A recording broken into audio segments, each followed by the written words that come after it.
তো ও বলল কি আচ্ছা ঠিক তার কিন্তু কোনো কিছুর অভাব ছিল না। তো ওখানে যাওয়ার পর সে আনলো, আমিও আনলাম। তো ১ম বার আমি আমার হাসব্যান্ডকে নিয়ে যাই। আর তখন ওর হাসব্যান্ডের সাথে ফার্স্ট আমাদের দেখা তাদের বাসায়। ওকে। তার হাসব্যান্ডের সাথে দেখা তো সে তো মানে ওরকম ভাবেই খুব দেখতেও খুব হ্যান্ডসাম ছিল। তো ওখানে ফার্স্ট দেখা আমি আর ততটা তাকে ইয়ে করিনি। কথা বলতেছি, "কোথায় যাবেন?" তখন ও আমাকে ভাবি বলতেছে, "ভাবি আপনারা এই কাজটা আপনারা কি করতে পারবেন? কি করেন না করেন আপনারা কোনো কাজ খুঁজে পান না।" মানে আপনাদের প্ল্যান ছিল নতুন একটা বিজনেস করার, রাইট?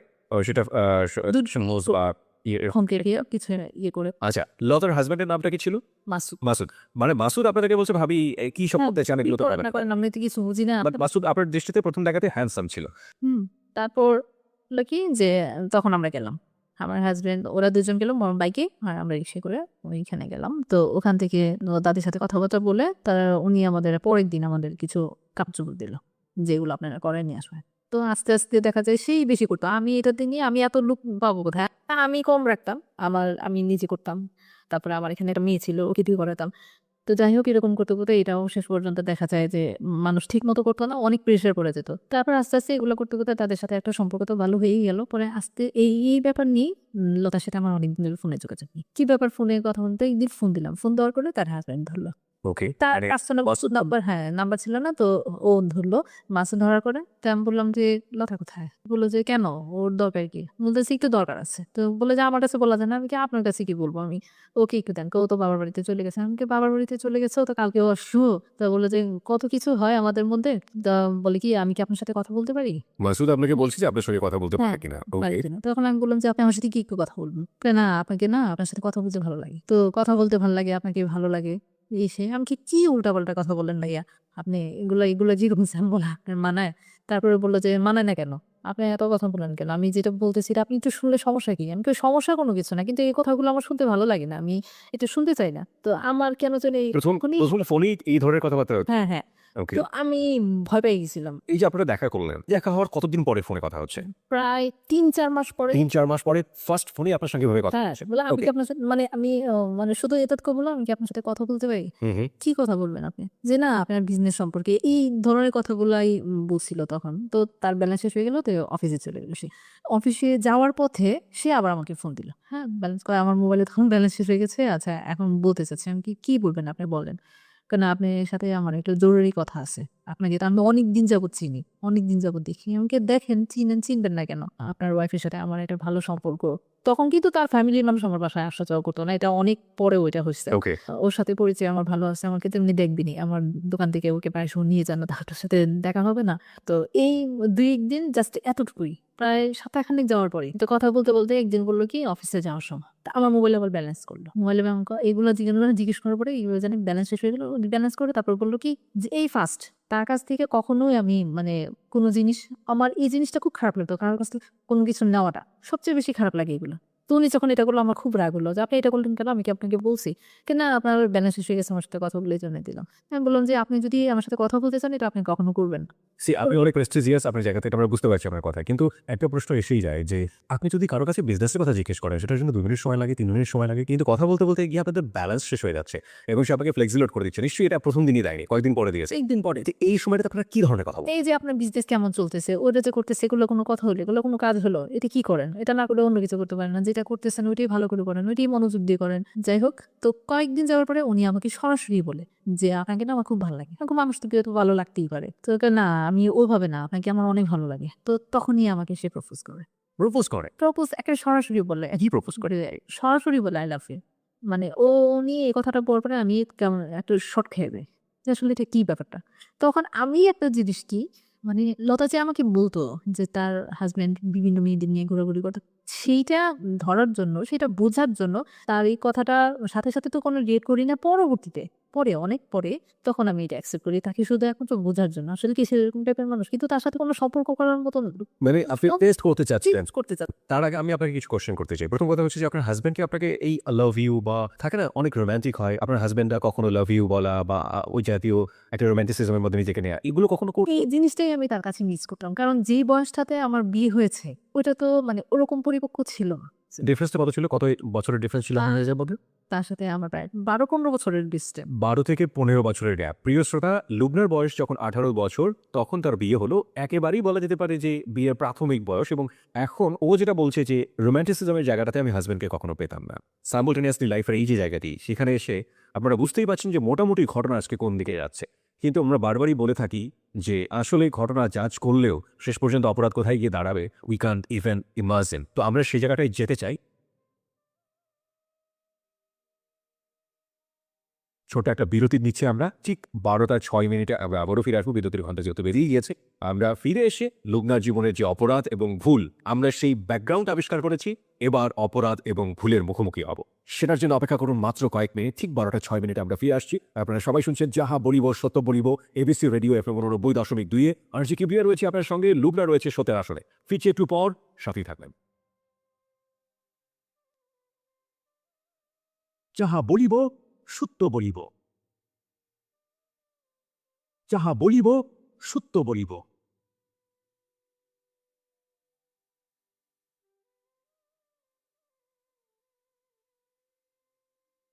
প্রিয় শ্রোতা, 12:06 হচ্ছে সময়। আমরা সংবাদের বিরতির পরপরই আবারও ফিরে এসেছি যাহা বলিব সত্য বলিবতে। আপনি শুনছেন আরজি কিবরিয়াকে, এবং আরজি কিবরিয়ার সঙ্গে রয়েছে আরজি কিবরিয়া টিম, আরজি সুমন ও সাউন্ড এডিটর মঞ্জু, এবং আমাদের সঙ্গে আজকে সত্যের আসনে রয়েছে লুবনা, তার জীবনের অপ্রিয় সত্যগুলো নিয়ে। অপ্রিয় সত্যের ব্যাকগ্রাউন্ড আমরা আবিষ্কার করেছি 11টা থেকে 12টার মধ্যে। এই পর্যায়ে আমরা একেবারে অপরাধ আর ভুলের মুখোমুখি হব। আর আপনাদের সবাইকে বলছি, আপনারা যদি লুবনাকে দেখতে চান চলে আসতে পারেন আমাদের ফেসবুকে। আমাদের ফেসবুকের ঠিকানা facebook.com/ABC Radio FM 89.2। ওখানে গিয়ে আপনি যে লিঙ্কটা পাবেন সেখানে লাইক দিলে আপনি সঙ্গে সঙ্গেই এই ছবি দেখতে পাবেন এবং ওখানকার মেম্বার হয়ে যাবেন, আমাদের এবিসি রেডিওর মেম্বার হয়ে যাবেন। ওকে, লুবনা, ফিরছি আপনার কাছে। আপনি যে জায়গাটিতে ছিলেন, যে আপনি এক ধরনের টেস্ট করতে চাইলেন যে আসলেই লতা সত্য বলেছিল কিনা, সেটার জন্য আপনি এগ্রি করে নিলেন যে okay, I love you too, right? হ্যাঁ, তারপর? অনেকদিন পরেই হয়েছিল। যাই হোক, আমার আমার কাছ থেকে এটা অনেকদিন পরে ফিডব্যাক করি। জি। তো এভাবেই আমাদের দিন চলতে থাকে, কথা বলতে থাকি। ছেলে-মেয়েদের নিয়ে কথা হয়। আর ও তখন বেশি, বেশি লতাকে আমার দোকানে মানে পাঠাতো। মানে আসলেই সে নিয়ে যেতে পারবে, নিয়ে যাওয়ার উছিলা আমাকে দেখে যেতে পারবে। ওকে। হ্যাঁ, তো আমাকে অনেক ফোর্স করতো মানে বাহিরে যাওয়ার জন্য, "চলো বেড়ায় আসি, ঘুরে আসি।"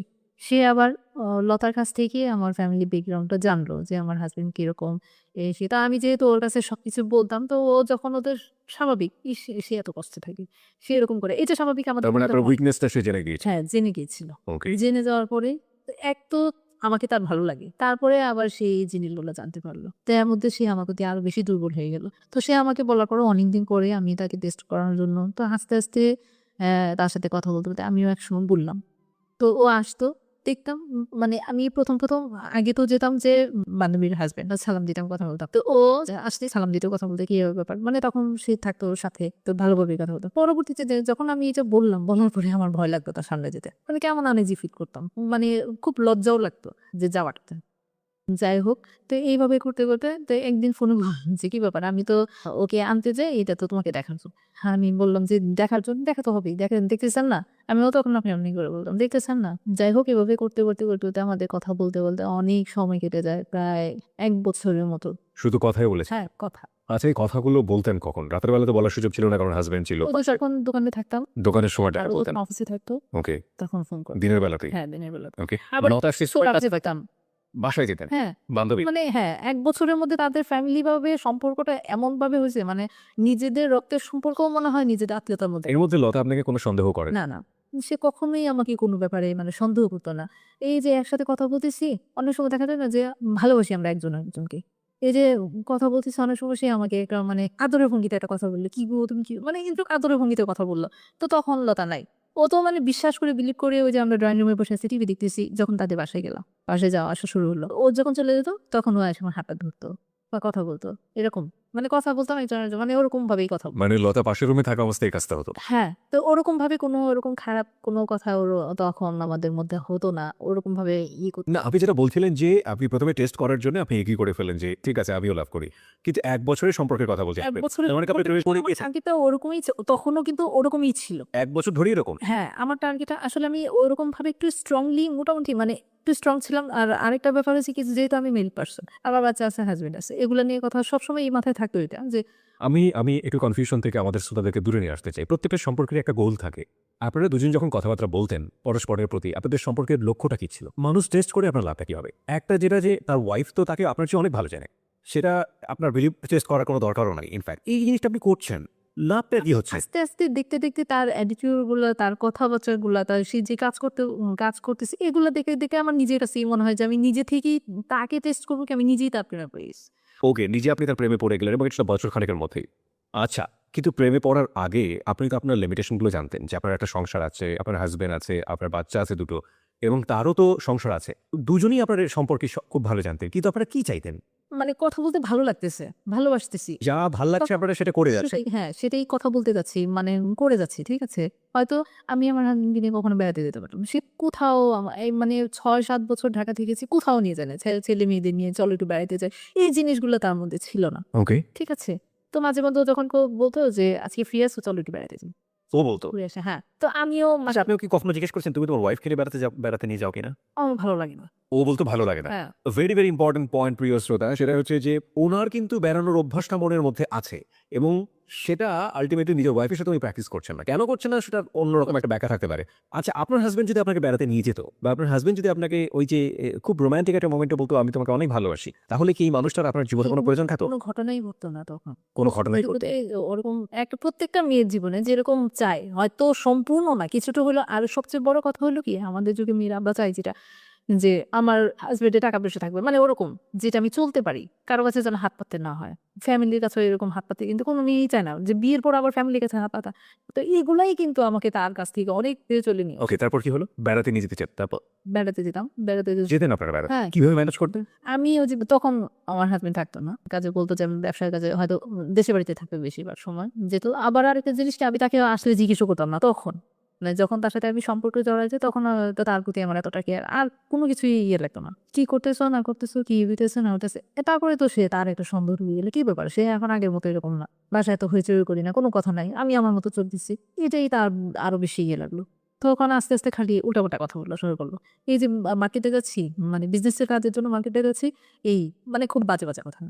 আপনার হাসব্যান্ড। আমার আপনারা যেভাবে শুরু করলেন নতুন একটা জীবন বা নতুন একটা থিংকিং, এইখানে আমরা একটু ক্লিয়ার হতে চাই। লাইক আপনি ওর সাথে ঘুরতে যাচ্ছেন। হ্যাঁ, সো ডেঞ্জার, খুবই বিপজ্জনক ব্যাপারটা, তাই না? কোথায় ঘুরতে যেতেন, কিভাবে ঘুরতেন? আমাদের ফার্স্টলি যাওয়া হলো মিরপুর বেড়িবাঁধে। মিরপুর বেড়িবাঁধে। হ্যাঁ, ওকে। মানে খুব সুন্দর একটা লোকেশন। আমি মানে আমার জীবনে কোথাও ঘুরতে যাওয়া মানে এই ফার্স্ট। আমার হাসব্যান্ডের সাথে একবার গিয়েছিলাম সিলেটে।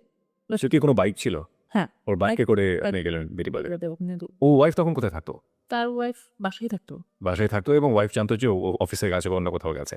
আপনার হাসব্যান্ড জানতো যে আপনি আপনার বিজনেস নিয়ে ব্যস্ত আছেন। ব্যস্ত আছি। সে মেক্সিমাম সময়ই তখন সে ঢাকা থাকতো না যখন আমি যেতাম। হ্যাঁ, তখন আমার বাচ্চাদের অনেক সময় করতাম কি ওর বাসায় বাচ্চাদের আমার বান্ধবীর বাসায় বাচ্চারা মানে বান্ধবী বাচ্চা টেক কেয়ার করো, আমরা দুজন ডেটিং করে আসি। তো এরকম বেশি দিন হয় নাই। একবার হয়েছে এরকম। এটা আজকে শুনলে সে প্রচন্ড কষ্ট পাবে আমি জানি। তারপর তার সাথে ঘুরতে যেতাম ভালো লাগতো। কথা বলতাম ভালো লাগতো। এভাবেই করতে, করতে আমাদের অনেক দিন পার হয়ে যায়। তো এর মধ্যে হলো কি আমি অসুস্থ হয়ে যাই। আমার জন্ডিস হয়েছিল। একবার হইছে ওর সাথে সম্পর্ক না হওয়ার আগে। আমি ফার্স্টলি যখন ঢাকায় আসি তখন। ওকে। আর তারপরে হইছে তার সাথে রিলেশন হওয়ার পরে। অনেক পরেই হয়। এটা একবারে অনেক কিছু ঘটনার মানে তার সাথে সম্পর্ক রিলেশন অনেকে মানে ফিজিক্যালি রিলেশনও তার সাথে আমার ওই বেশ সময়টাতে। হ্যাঁ, ওকে। হয়ে যায়। সেটা করেছে আমাকে একদিন বলল যে, "চলো আজকে ইয়েতে যাবো এয়ারপোর্টে। ফুটুরের দিকে ওখানে।" তো আমি বললাম যে, "ওখানে কি?" কয়, "ওখানে সুন্দর লোকেশন আছে। তো তোমার অনেক ভালো লাগবে।" তো আমি তো তাকে প্রচন্ড বিলিভ করি, প্রচন্ড ভালোবাসি। তো ওখানে গেলাম। যাওয়ার পরে প্রচন্ড বৃষ্টি, অনেক বৃষ্টি। হুম, হুম। তো অনেক বৃষ্টি, বৃষ্টির মধ্যে কোথায় যাবো? মানে ভিজে দোনোজন একবারে কাক হয়ে গেছি। মানে এত বৃষ্টি তো বলল কি যে, "এখানে ভালো হোটেল আছে। চলো আমরা একটু রেস্ট নেই।" হ্যাঁ, রেস্ট তো দোনোজনের সম্মতিতে বা আমাদেরও মানে খুব এমনিতেই তো সম্পর্ক খুব গভীর। তারপরও মানে যে এখন মনে হচ্ছিল তখনকার মনে হচ্ছিল যে একবার মানে কোনো নেই। মানে তারও কোনো সংসার নেই, আমারও কোনো সংসার। আমরা দুজন দুজনকেরই মানে দুজন দুজনের জন্য। হ্যাঁ, এরকমই একটা মনে হচ্ছিল। যাই হোক, ওখানে যাওয়ার পর তো হঠাৎ করে আমাদের মধ্যে একটা যেহেতু দুজনই এক ভেজা, তারপর সামনাসামনি ভালোবাসার মানুষ, এর মধ্যেই আমাদের একটা রিলেশন হয়ে যায়। তারপরে আমার খুব গিল্টি ফিল হচ্ছিল তখন। মানে তার চেয়ে খারাপ মনে হয় যে আমার জীবনেও আমি এরকম খারাপ ফিল করিনি কখনো। এত খারাপ লাগছে। তারপরে আমি তার সাথে অনেকক্ষণ কথাও বলি নাই। তাহা মানে আমরা দুজন দুজনের সাথে অনেকক্ষণ কথা বলিনি। তখন সে আমার কাছে সরি বলছে। যে আসলে এরকম একটা চিন্তাও করতে পারি নাই। তোমাকে আসলে আমি মন প্রাণ থেকে ভালোবাসি। কিন্তু এভাবে কখনো কোনো কিছু হবে এটা বা যাই হোক পরে ওখান থেকে চলে আসি। তার সাথে অনেকদিন আমাদের দুজনের মধ্যেই আবার ২-৩ দিন যাবৎ কথাবার্তা হয় না। পরে আবার সেই ফোন দিল। তো এই আস্তে আস্তে আবার কথা শুরু হলো। তখন এয়ারপোর্ট থেকেই মানে বেড়াতে যেতাম কম। অ্যাক্সিডেন্টালি কখনো যদি কোনো কিছু হয়। তো এর মধ্যে আবার কি যে আমি আমার হাসব্যান্ডের সাথে যে কথাবার্তা বলি না, আগের মতো এরকম না। আর তখন মনে হয় যে একটু আরো বেশি তার সাথে আমার সম্পর্কটা আরো খারাপ হয়ে গেল। হাজবেন্ডের সাথে হ্যাঁ, হাসব্যান্ডের সাথে আরো খারাপ হয়ে গেল। মানে একটা হচ্ছে যে মানুষ যখন আরেকটার প্রতি ভালোবাসা বা যেকোনো একটাতে পড়ে যায় তখন মনে হয় যে এই সমস্যাগুলো হয়। তো এতদিন পর্যন্ত জ্ঞান করে তার কোনো কিছু করতে পারি না। এখন আবার এরকম তার মধ্যে মানে কোনো কিছুই আর সেই খুঁটিনাটি অনেক কিছু খুঁজতো। কারো সাথে কথা বললে যদি আমার কোনো কাজিনরে ফোন দেয়, কথা বলে আবার ধরেন দোকানে অনেক মহিলারা আসে, অনেক সময় দেখা যায় কি তারা বাসায় গিয়ে কোনো একটা জিনিস প্রয়োজন করলো, তার হাসব্যান্ড ফোন দিয়ে আমাকে ফোন করলো। এটা স্বাভাবিক হইতেই পারে। তো যখনই কেউ যদি ফোন করতো সে আবার কন্টিনিউ আমার মোবাইল চেক করতো। হাজবেন্ড আপনাকে সন্দেহ করা শুরু করলো। হ্যাঁ, যখন আমার ফোন ইউজ করলাম, ফোন নিলাম আমি, তখন থেকেই তার এই জিনিসটা মানে খুব হইছে যে সন্দেহ করত। যে মানে তখন তুই তো খালির মধ্যে চলে এলো। তুই কোথায় গেছিলি? ওই যে এখানে গেছিস, ওই যে মার্কেটে যাস। অনেক সময় দেখা যায় যে সে থাকে না, আমাকে মার্কেটে যেতে হয় একাই। কোনো কিছু প্রয়োজন করলো। গিয়ে পুরুষ মানুষের সাথে গেছলে এই করতে বাজে কথা বলত। ঝগড়াঝাটি হতো, হ্যাঁ, গায়ে হাত তুলতো। গায়ে হাত দিত কি? সে কন্টিনিউ তার একটা অভ্যাস ছিল কি? একটা থাপ্পড় দিবে। মানে থাপ্পড়টাতে লাগতো অনেক। মানে এমনভাবে গায়েগুলো হাত দিত কিন্তু এগুলো কারোরে দেখানোর মতো না, বোঝানোর মতো না। কিন্তু আমি খুব মানে ব্যথা পেতাম। বলতাম যে অনেক সময় কান্নাও করতাম। আমি কি এইভাবে মানুষকে বাচ্চাদের সামনে কখনো এরকম করেছো? হ্যাঁ, বাচ্চাদের সামনে এগুলো করতো? শূন্য নিজের বাচ্চাদের সামনে কিভাবে কথা বলতে হয় সেটাই সে জানে না। এই যে ব্যাপারটা যেটা আপনাদের মধ্যে সম্পর্ক ধীরে ধীরে হাতাহাতির পর্যায়ে চলে আসছে। এই সময়টাতে তো মাসুদ আপনার জীবনে হ্যাঁ, একেবারে ওতপ্রোতভাবে জড়িয়ে গেছে।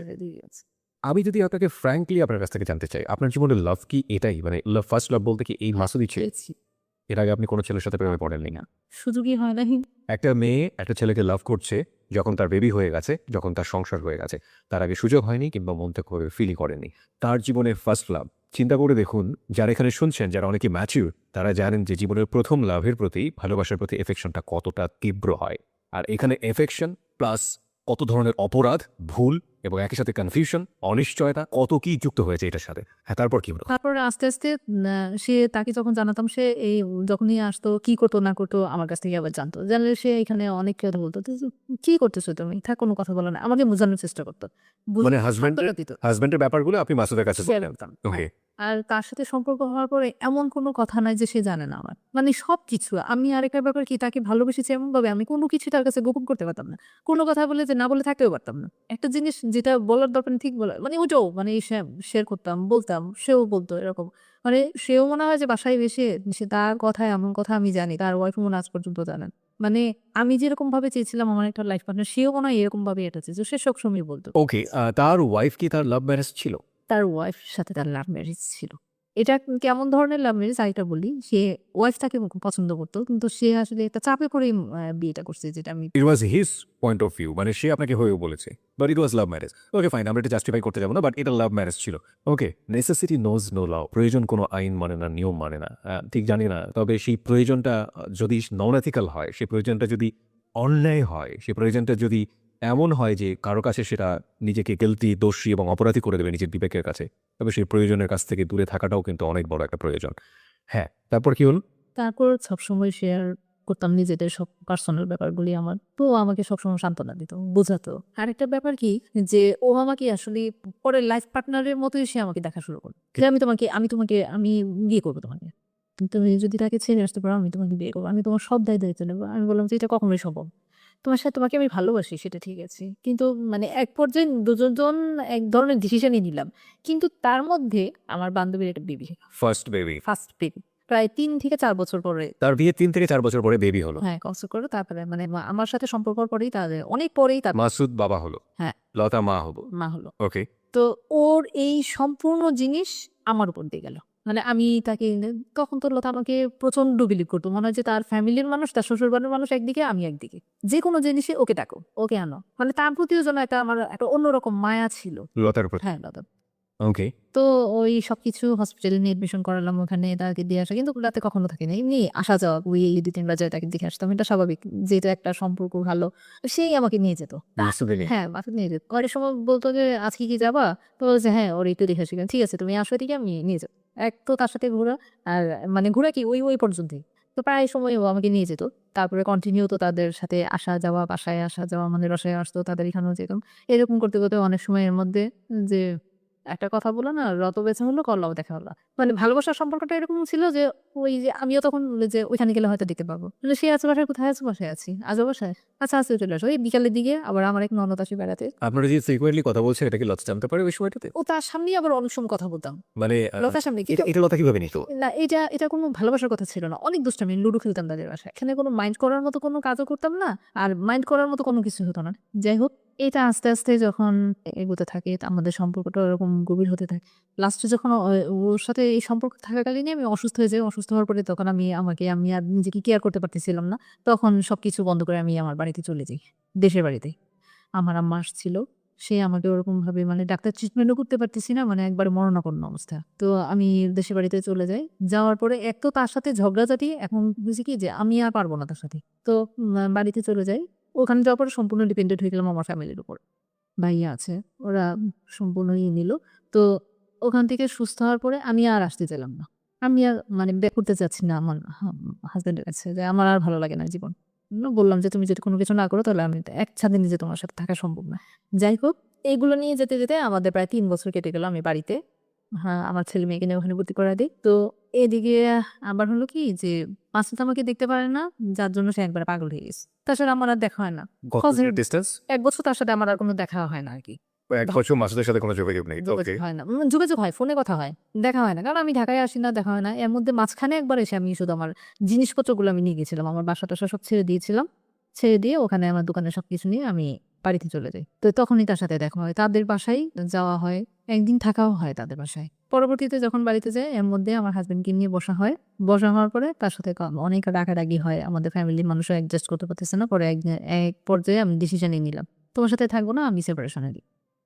তারপরে আমি অনেক কিছু হওয়ার পরে এখানে তাকে আমি সেপারেশন দিয়ে দেই। তো এদিকে হলো কি যে যখন মাসুদ জিনিসটা জানতে পারলো যে আমি সেপারেশন হয়ে গেছি। সেপারেশন মানে কি আপনি ডিভোর্স দিয়ে দিলেন? হ্যাঁ, ফ্যামিলির মানুষের উপর আমি ডিপেন্ডেন্ট। তাহলে এই লোকের সাথে থেকে লাভ কি? আমি জানতে চাই আপনার কাছে এই মুহূর্তে যে আপনার জীবনে যদি ওই মুহূর্তে আপনার লাভ যেটাকে বলছেন মাসুদ, অ্যাডাল্ট্রি বা পরকীয়া যে সম্পর্কটা, এটা যদি না থাকতো, আপনি কি পারতেন আপনার হাসব্যান্ডকে ডিভোর্স করতে? না, this is another important point প্রিয় শ্রোতা। যত কষ্টই হোক, হ্যাঁ বলছিলেন যেটা। যত কষ্টই হোক আমি হয়তো তার কাছেই আমি থাকতাম। কিন্তু এই এত বড় ডিসিশন আমি নিতাম না। এই ডিসিশনটা নেবার পেছনে মাসুদ কি আপনাকে কোনো না কোনোভাবে ইনফ্লুয়েন্স করেছে? না, সে কখনোই করেনি। আপনি কেন করলেন এটা? আমি তাকে মানে আর ওই ভালোবাসাতে জড়ায় পড়াতে তার প্রতি এতটাই মানে আমি আসক্ত হয়ে গেছি। যে আমার ওর প্রতি আর কোনো ফিলিংসই আর কাজ করছে না। ফিলিংসই জায়গাও ছিল না। এখন এটাকে মন থেকে, মাথা থেকে সবকিছু থেকেই এটা দূরে সরে গেছে। ওকে। তো ডিভোর্স আপনি দিলেন, আপনার হাসব্যান্ড কি বলছিল এই মুহূর্তে? মানতে পারছিল সে? না, ও তো ছিল না তখন। আমি এটা করে পেপারস পাঠিয়ে দিয়েছিলাম। তার মানে ও জানতও না। না জান। যখন জানলো তখন কি করলো? তখন সে এসে অনেক কান্নাকাটি করল। এর মধ্যে তো আমাদের বাসায় যায়। যাবো বলল যে, "তুমি এই কাজটা করো না। এটা কেন করছো? আমি এটা মানি না।" ওখানে এসে সে আমার মামাদের সবাইকে ফোন করে বলত যে, সে যেন আমার কাছ থেকে দূরে না যায়। আমি আগের মতো হয়ে যাবো। আমি ঠিক হয়ে যাবো। আমি আর আগের মতো এরকম কান্নাকাটি করছে। অনেক কান্নাকাটি করছে। কিন্তু আমার আসলে একেবারে খারাপ লাগছে আরকি যে ওই সময় কিন্তু ফিলিংসই কাজ করে না। ফিলিংসটাই তার প্রতি আমার কোনো ফিলিংসই কাজ করত না। ছেলে মেয়েটা কার সঙ্গে ছিল? আমার সাথেই ছিল। ছেলে মেয়েদেরকে আপনি কি বোঝান? আমি তাদেরকে তেমন কোনো কিছু বুঝাতে হতো না। এই কারণে হতো না, কারণ সে তো যা করতো আমার গায়ে হাত দিত, আমাকে গালিগালাজ করতো। ওরা তো বাচ্চারা সব চোখে তাকায় থাকতো। আমাকে মারতো এসে, ওরা যেয়ে ধরতো। তারপরেও আপনি আগলে থাকতেন যদি আপনার জীবনে মাসুদ না থাকতো। ওকে, তারপর?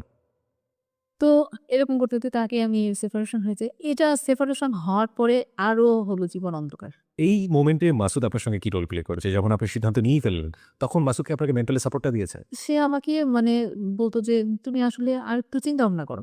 না এমন হতো না যে সিদ্ধান্ত যেহেতু নিয়েই ফেলেছো আর চেঞ্জ করো না, এরকম কোনো কিছু বলতো? না, এরকম কোনো কিছু সে আমাকে এই ব্যাপারে কোনো সাপোর্ট করে নাই বা কোনো কথাও এই ব্যাপারে ডিভোর্সের ব্যাপারে সে আপনাকে না, কোনো এই সাপোর্ট ব্যাপারে করে না? কোনদিন কোনো কথা বলে নাই সে। ওকে। এটা আমার সম্পূর্ণ নিজে থেকেই। কারণ আমি ধরেন একটা নেশার মতো অ্যাডিক্টেড হয়ে গেছি। এজন্যই মনে হয় এরকম ধরনের এজন্যই হয়েছে এই ডিসিশন। ওকে। যাই হোক, তাকে সে যখন পেপারস গুলো পাঠাই দেওয়ার পরে ওদিন অনেক কান্না করছে ওদিন রাতে। মানে এত কান্না, আমার বাবা মারা যাওয়ার পরও মনে হয় আমি এত কান্না করিনি।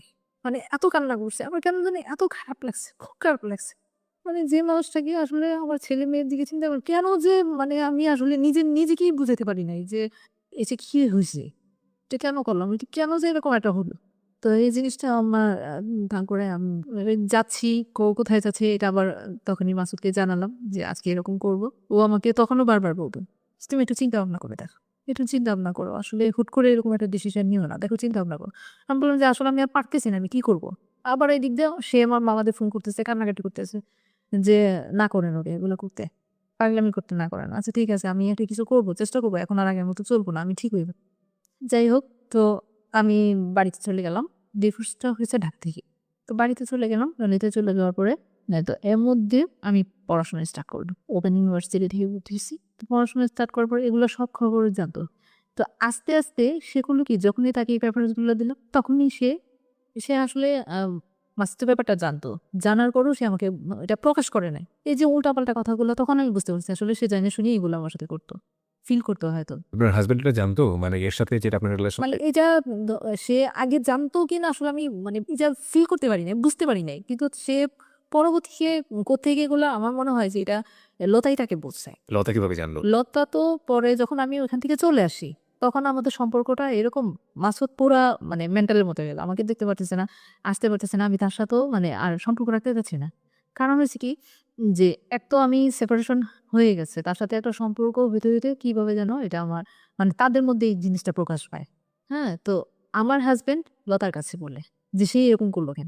নিশ্চয়ই একটা কিছু হইছে। তুমি এটা ঘটনাগুলো ভালো করে দেখো না কেন? ভাবি আপনি একটু ভালো করে খোঁজ খবর নেন তো।" তো ও আবার এটা একটু হলো যে আমার কথাও মাসুদ সবসময় বাসায় বলত। ও এটা নিয়ে একটু সন্দেহ করল। হ্যাঁ, আমি আরেকটা কথা বলতে চাই সেটা হচ্ছে আমার ডিভোর্সের জন্য যেটা অত্যন্ত ওতপ্রোতভাবে জড়িত ছিল যে কারণটা সেটা হলো যে সে আমাকে তো প্রচন্ড সন্দেহ করত। কে আপনার হাসব্যান্ড? আমার হাসব্যান্ড আমাকে প্রচন্ড সন্দেহ করতো। এই সন্দেহটা আরো বেশি প্রকোপ হলো যখন আমি বললাম যে তার সাথে আমি টোটালি যাব না। তখনই সে করলো গিয়ে আমার বান্ধবীর সাথে যোগাযোগ করলো। বান্ধবীর সাথে যখন যোগাযোগ হলো, কথাবার্তা বলল তখন বলল যে, "ভাবি আপনি একটু দেখেন না প্লিজ আমাকে একটু সাহায্য করুন। সে কেন এরকম করতেছে?" এই আস্তে, আস্তে কথা ফুটতে, ফুটতে তাদের মধ্যে এটা মাসুদের কথা থেকেই এটা প্রকাশ পেল। মানে মাসুদই সবসময় আমার কথা বলে আমার প্রশংসা লতা? হ্যাঁ, লতার সামনে আমার প্রশংসা করে, আমার কথা বলে। এই করতে, করতে মানে আর এদিক দিয়ে আমার সংসারের মধ্যে আমি পুরা সেপারেশন হয়ে যাচ্ছি। তার মানে ওদের অ্যাটিটিউড এর মধ্যে আপনাদের দুজনের অ্যাটিটিউডই বুঝিয়ে দিয়েছে যে দুজনের ভিতরে এক ধরনের অন্যরকম সম্পর্ক আছে এবং যেটার দ্বারা আপনার হাসব্যান্ড আপনাকে রীতিমতো সন্দেহ করা শুরু করল। এদিকে লতাও কি এই ধরনের কোনো কিছু করা শুরু হ্যাঁ, করল? এইটা তো মানে আবার তার হাসব্যান্ডের সাথে শুরু করল। ছাড়াছাড়ি হয়ে যাইতেছে। কেন হইতেছে? সে যদি ভালো হইতো সেটা করতো, সে নিশ্চয়ই কোনো একটা কিছু করছে। তোমাদের মধ্যে এমন কোন সম্পর্ক আছে যেটার জন্য যে তুমি বাধ্য করতেছো এটা ছাড়ার জন্য। আমি করব কিসের জন্য? ওর হাসব্যান্ড কি ভালো নাকি? ও তো সবসময় এরকম জ্বালাইতো। হয়তো তার জন্য এরকম হইছে। পরে আস্তে, আস্তে কিভাবে মানে ওদের থেকেই কথাটা আসলে মানে ফ্রেশ হলো কেমন করে সেটা আমি বুঝতে পারি নাই। তো আমি যেটা জানতে চাচ্ছি যেটা হচ্ছে যে সে সবকিছু জানতো। জানার পরেও আপনাকে রিকোয়েস্ট করতো যে আপনি তাকে ছেড়ে না যান। হ্যাঁ, তাই তো? হ্যাঁ। This is a very important point প্রিয় শ্রোতা। একজন মানুষ সংসারের প্রতি মনোযোগী না, তারপরেও চাচ্ছে সংসারটা না ভাঙুক। কারণ তারপরেও চেয়েছে যে এই মানুষটাকে ধরে রাখতে। ৪ মিনিটের বিজ্ঞাপন বিরতির পর প্রিয় শ্রোতা আমরা আবারও ফিরে এসেছি যাহা বলিব সত্য বলিবতে। আপনারা শুনছেন এবিসি রেডিও এফএম 89.2 আর জি কিবরিয়া রয়েছে আপনার সঙ্গে এবং আমরা কম্পিউটারের কাছ থেকে শুরুতেই জেনে নিচ্ছি এসএমএস পোলের result. Yes, 83%. No, 3%. No comments, 14%.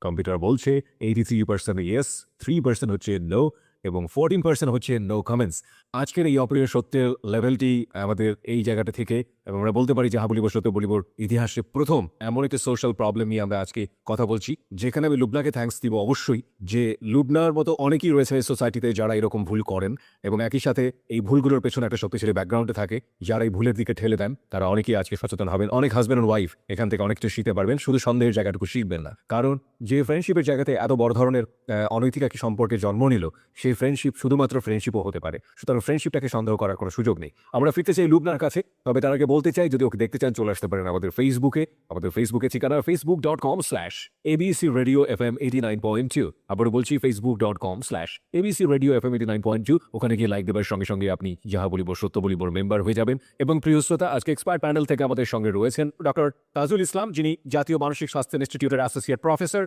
তিনি পুরো অনুষ্ঠানটি শুনছেন, শেষে গিয়ে তিনি তার মূল্যবান মতামত আমাদেরকে জানিয়ে দেবেন। লুবনা, আপনার কাছে ফিরে আবারও, তারপর কি হলো?